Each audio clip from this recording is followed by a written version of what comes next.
I'm in the Oval Office, call me President Barack, President Barack, President Barack. And if my critics get an attitude, I tell them to stop, I tell them to stop, I tell them to stop. And if you need that new health care, sign up cause it's hot, sign up cause it's hot, sign up cause it's hot. To Shot in the Morning, a new ad to get young people to enroll in Obamacare. It's a spoof rap by Obama impersonator Alpha Cat.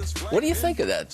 He's got the voice down. Got the voice down, yeah. Speaking of hot, it's a hot show on Sunday mornings and throughout the day right here on the channel. We're talking about Fox News Sunday. And look, there's Chris Wallace live from our nation's capital. Good morning, Well, I'll Chris. tell you, if anything is going to get the 21 to 34-year-olds to sign up, it is that video. Well, you know what, Chris? You better hope so, because your tax dollar went to pay for that thing. Are you kidding me? Yeah.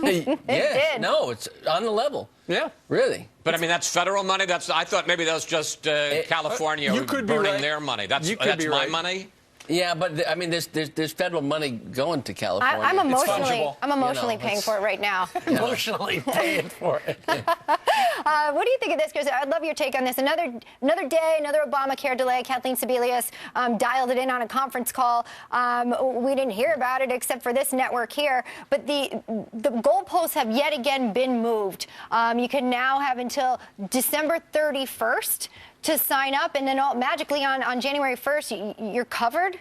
Possible? Well, think about this, guys, because I mean, here's the reality, and I've always said that Obamacare is a case where you know, forget the speeches, we're going to get mugged by reality. Yeah. January 1st comes. Well, I assume January 1st we're all watching bowl games. January 2nd comes. You want to go to see your doctor. Yeah. You don't know whether you have insurance. You may not even have a card. You may go to see your old doctor. It may turn out that he's not in the network, although they're encouraging insurance companies, the administration is, to let the doctors who are out of network take care of people in January. I mean, that's the problem, is that all of these things that were baked in the cake of Obamacare in terms of losing your plan, losing your doctor, they're realizing you could have chaos the first week in January. Yeah. And, you know, they're making these announcements. It's not government mandates. It's like on the cancellation. Sure. They're just saying, please help us out, doctors and insurance companies, and we don't know whether they will or they won't. Yeah, I think we can agree, Chris, that this is a hugely legitimate story that's the public is interested in big time. So the question becomes, where was the so-called mainstream media in terms of the big networks covering this Obamacare delay? So, well, it's a good question. Yeah, I mean, that is quite astonishing. 0, 0, and 0. You know, I have to say, in fairness, I think that the mainstream media have done a pretty good job since October 1st in covering all the problems with the website and covering the, you know, the if you want to keep your plan, you can. If you like your plan, you can keep your plan. But on the other hand, that was unavoidable. I agree. This is a big story. The fact that you know, they're now pleading with insurance companies to let you see your doctor and to take.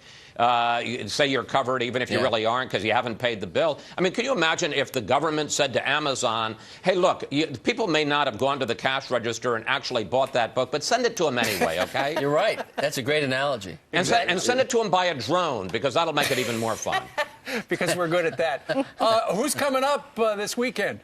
Well, we'll be talking about all that. We're also going to have Paul Ryan on because guess what? Glory be, the government actually passed a budget. So we'll be talking to Paul Ryan about that. Maybe not a big budget. One of the other things we'll talk about is this open warfare now between the people in Washington trying to govern and some of these conservative groups on the outside who say, no, this is terrible. Shut down the government again. And you can see John Boehner's about had it with them.